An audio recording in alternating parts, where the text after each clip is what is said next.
जय गौ माता, वंदे गो मातरम। भाई यूँ स्वस्थ होंगे, मस्त होंगे, भगवान से ये कामना करता हूँ, भगवती गौ माता से आप लोग सब मस्त रहें। तो आज फिर आपसे रूबरू होने के लिए हम लोग आए हैं। तो प्रधान जी हमारे साथ में है। किसी बंदे ने मुझे फ़ोन भी किया था कि प्रधान जी 2-3 दिन से वीडियो में नहीं दिख रहे, तो थोड़ा चक्कर पड़ गया था कि प्रधान जी सुबह जल्दी आके चले जाते हैं और फिर मुझे तो ठंड का भी समय रहता है, इसलिए कार्य में काफ़ी टाइम लग जाता है। तो प्रधान जी आज कौन सा किस्सा सुनाया जाए? आज सुनाना है गुरु चेला की बात सुनानी है।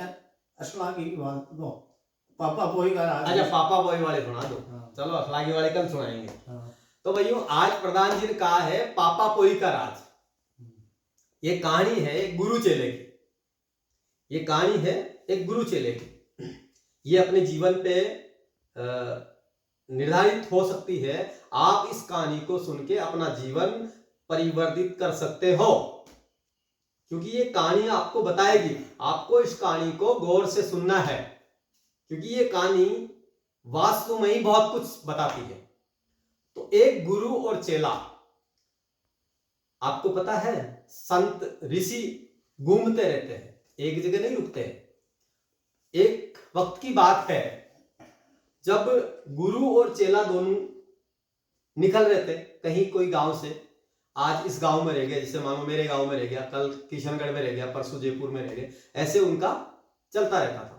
एक दिन 2 दिन कहीं रुक गए, फिर चलते रहे, और जहां बाजार आता था वहां से वो सामान चेले को देके, पैसा देके अठन्नी का सामान मंगवाते थे। ये बहुत पुराने समय की बात है। ऐसे करते करते एक गांव आ गया, एक बड़ी सिटी आई।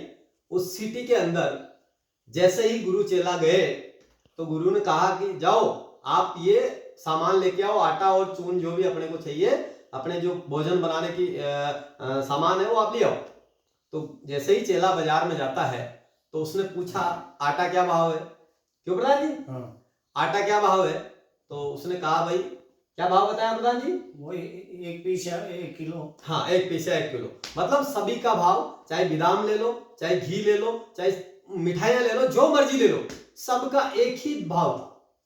तो चेले ने सोचा कि ये बड़ी अच्छी सिटी है, तो उसने क्या किया, उसने अच्छी अच्छी चीजें ले ली उसी अठन्नी के अंदर। मिठाइयां भी ले ली, कुछ फल फ्रूट ले लिए, कुछ बादाम, काजू, इस टाइप की बहुत सारी जो है चीजें ले ली कि आज तो अच्छी चीजें खाएंगे। ऐसे करके वो वहां गुरु के पास गया। तो गुरु ने देख के कहा भाई आज ये कैसे लेके आ गया? अपने पास तो अठन्नी थी, और अठन्नी से अपना सामान चलने वाला इतना ही सामान अपने पास आता है जिससे अपना गुजारा चल जाए, 1-2 समय का गुजारा चल जाए, इतना सामान आता था। उसने देखा कि वो कई समय का सामान था और बहुत महंगा सामान था। बोला ये कैसे करके लाए? तो चेले ने जवाब दिया, बोला गुरुजी अपन बहुत अच्छे ठिकाने पे आ गए। अच्छा? बोला क्या? बोला हम ऐसे ठिकाने पे आए हैं जिस ठिकाने पे हर चीज का एक ही भाव है।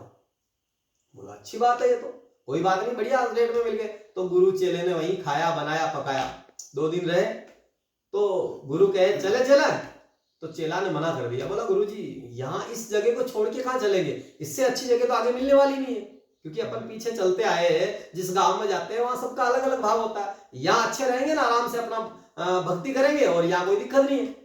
तो उस चेले ने गुरुजी को मना कर दिया, बोला गुरुजी यहाँ से नहीं चलेंगे।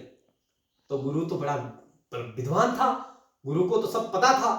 गुरु ने विचार किया कि ये जगह ठीक नहीं है अपने लिए, क्योंकि ऋषि जो होते थे उनको सारा पता होता था उस जगह के बारे में। उनको पता लग गया कि ये जगह अपने लिए ठीक नहीं है, अपने को यहां से चलना चाहिए। तो चेले को कहा भाई चेला मैं तो जाऊंगा, देख तू तेरे को रुकना है तो रुक सकता है। तो चेले ने कहा गुरुजी आप जाओ, कोई दिक्कत नहीं, मैं यहीं रहूंगा। तो गुरु जैसे ही रवाना हुए तो गुरु ने कहा वापस मुड़ के, बोला चेला सुन। बोला जी गुरुजी। बोला कभी कोई परेशानी आ जाए तो तू मेरे से आके या मेरे पे संदेश भिजवा के मेरे से आप संपर्क कर लेना। मैं इस दिशा में जा रहा हूं और मेरे को इतनी दूर जाना है, लगभग मान लो मैं इस दिशा में जाऊंगा और मेरा वहां ठिकाना होगा, ऐसा उसने आइडिया बता दिया। तो जैसे ही गुरु निकले और चेला खूब मस्त हो गया। चेला रोज जाता, कमाता, वहीं बहुत फैक्ट्रियां लगी हुई थी, मेहनत करके खाने खाने लग गया, अपनी भक्ति कर लेता, मेहनत कर लेता, और वही अठन्नी में रोज सामान लाता, मस्त हो गया। खूब इतने बड़ी उसकी बुद्धि, मतलब खा पी के मस्त हो गए, जैसे प्रधान जी हो गए, ऐसे मस्त हो गए, बलवान हो गए, बुलंद हो गए। एक दिन की बात प्रधान जी, हुआ क्या कि उस नगरी में बड़ी चोरी हो गई, बड़ा डाका डल गया, बड़ा डाका डल गया। तो वहां के राजा को पता लगा कि यहाँ चोरी हो गई है। तो राजा ने देखा कि इतनी बड़ी चोरी कोई आम आदमी नहीं कर सकता, कोई बड़ा ही गिरोह है, ये बहुत मजबूत आदमी होगा। तो उसने दिमाग लगा के एक फंदा बनवाया कि उसको फांसी दी जाए, वो जो चोर है उसको फांसी दी जाए। तो वो फंदा उसने बनाया कि इतना बड़ा फंदा बना दिया। तो उसके जो वहां नौकर चाकर रहते थे, उसके संतरी रहते थे, उनको बोला कि आप फंदा लेके जाओ और जिसके गले में फिट होता है उसी को लेके आओ, उसको फांसी देंगे, वही चोर है। क्योंकि राजा का निर्णय था, कौन मना करे, राज पापा कोई राज पापा वही का था वहां पर। तो साहब हुआ क्या, वहां से वो उनके संतरी घूमते घूमते गए, पूरा गांव घूमा, जिसको लगाए वो ढीला रह जाता है, जिसको गले में डाले वो ढीला रह जाता है। ऐसे करते करते उस चेले के पास पहुंच गए। तो चेला बड़ा मस्त हो रहा था, तो चेले के गले में लगाया तो बिल्कुल फिट आया, बिल्कुल फिट आया। तो उसने कहा कि ये यही है चोर, इसने चोरी की है, चल पकड़, पकड़ के ले गए राजा के पास। राजा के पास गए तो राजा ने कहा, बोला ये कहां से लाए, बोला जंगल में झूपड़ी डाल के रहता था और मस्त हो रहा, बोला इसने चोरी की है। बोला ले आओ, चलो लगाओ इसको फांसी, इतने समय इतना समय रहेगा, इस समय पे इसको फांसी लगी जाएगी। तो वो जैसे ही समय होता है, या आज भी है, पहले भी था, उसको अंतिम इच्छा पूछी जाती है। जब फांसी पे चढ़ाया जाता है तो उसको अंतिम इच्छा पूछी जाती है। अंतिम इच्छा पूछी जाती है कि भाई तेरी क्या इच्छा है, वो बता दे, तेरे को हम अवेलेबल करवा देंगे, क्योंकि लास्ट समय है तेरे पास। ऐसा करते करते उस चेला को याद आया कि मुझे और तो किसी से मिलना नहीं और मुझे कुछ चाहिए नहीं, क्योंकि अब तो मृत्यु आनी है, गुरुजी ने सही कहा था, तो आज अपन क्यों नहीं गुरुजी को याद कर ले। तो राजा जी को कहा कि मुझे मेरे गुरु से मिलना है, मेरे गुरु इस दिशा में गए हैं और लगभग इतने दूर गए होंगे और उस नगरी में हो सकते हैं, तो आप कृपया करके मेरे गुरु को बुला दीजिए, मुझे एक बार मेरे गुरु से मुलाकात करनी है। तो जैसे ही उसके संतरियों को भेजा, घोड़े घुड़सवार हुआ करते थे उनके पास, उनको भेजा, पकड़ के लिए आए। गुरुजी आए तो चेला देख के रोने लग गया, रोने लग गया, बड़ा चिंतित था। तो गुरु ने कहा, भाई चेला, मैंने तो कहा था तेरे को पहले, भाई ये जगह ठीक नहीं है अपने लिए, यहां तो पापा कोई का राज है, ये राज अच्छा नहीं है, इस राज्य में अपने को नहीं रहना है, लेकिन तू जिद पकड़ लिया, अब फंस गई ना बात। तो भाइयों, गुरु ने कहा, क्योंकि गुरु गुरु ही होता है, गुरु बलवान होता है, गुरु ने कहा कि आपको एक ड्रामा करना है, क्योंकि आपस में उनकी बात हो रही थी, साइड में थे, साइड में बात होती है। तो उसने कहा कि आपको एक ड्रामा करना है, मैं तो कहूंगा कि ये फांसी मुझे लगनी चाहिए, और चेला ने कहा कि मुझे लगनी चाहिए, आपको आपस में अपने को झगड़ा करना है।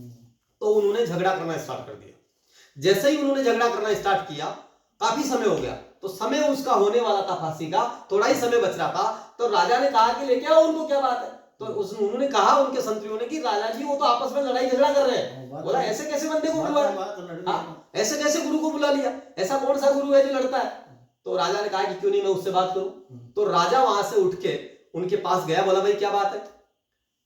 बोला बात राजा जी आपको बताने की नहीं है, बात हमारी दोनों की है। नहीं नहीं नहीं, बोला बतानी पड़ेगी, क्या बात है। बोला राजन, ये जो अभी फांसी जिसको लगनी है, ये जो आपने समय निर्धारित किया है, इस समय पे जिसको फांसी लगेगी वो स्वर्ग का राज करेगा। किसने कहा, गुरु ने कहा। तो मेरे चेले को पता लग गया इस बात का कि ये यहां पर स्वर्ग का राज होता है इस फांसी खाने से। तो ये चेला कह रहा है मैं गुरु हूं, फांसी मुझे लगनी चाहिए, मैं वहां का राज करूंगा। तो चेला ने कहा कि यहां तो मैं रहा हूं। तो राजा जी आप बताइए, भाई चोरी मैंने की है, मैं यहां रहा हूं, तो फांसी मुझे लगनी चाहिए। अरे रुको रुको रुको रुको, चुप हो जाओ। जब भाई स्वर्ग का ही राज मिलना है, फांसी हमारी, राज्य हमारा, फांसी देने वाले हम, तो तुम कौन होते हो फांसी खाने वाले। तो देखिए भाई, उस राजा ने कहा उसके संतरियों से, बोला मेरे गले में ये फंदा डालो, मेरे गले में ये फंदा डालो। और देखिए उसके गले में वो फंदा डाला और वो राजन को फांसी लग गई। भाइयों ये पापा कोई का राज है, आप विचार करें इस बात पे, इस बात पे आपको विचार करना है।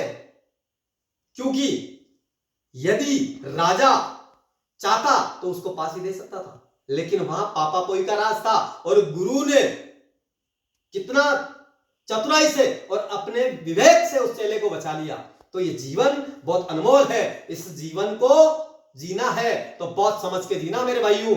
ये पापा पोई का राज है। ये जो जन्म मिला है ना, अपन सोचते हैं कई बार कि मुझे कोई नहीं देख रहा, वो देखता है, उसकी नजर से कोई छुप नहीं सकता, वो अवश्य देख रहा है। तो आप इस जीवन में, आपको ये पापा पोई का राज है, इस राज में बचना है तो ईमानदारी से और विवेक से जीना सीखिए। मैं गारंटी के साथ कह सकता हूं आप सफल होंगे और कभी भी आपको किसी प्रकार की परेशानी नहीं आएगी। अपने बच्चों को संस्कार अवश्य दे।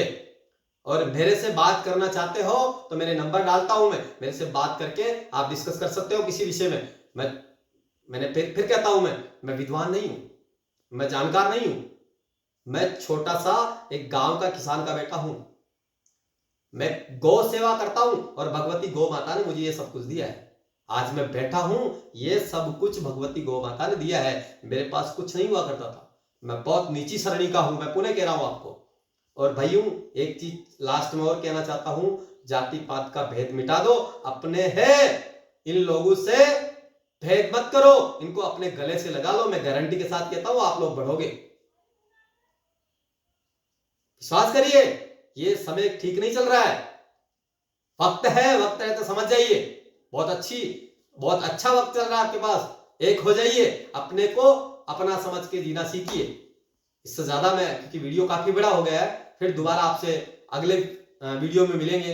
जय गौ माता, वंदे गौ माता, भारत माता की।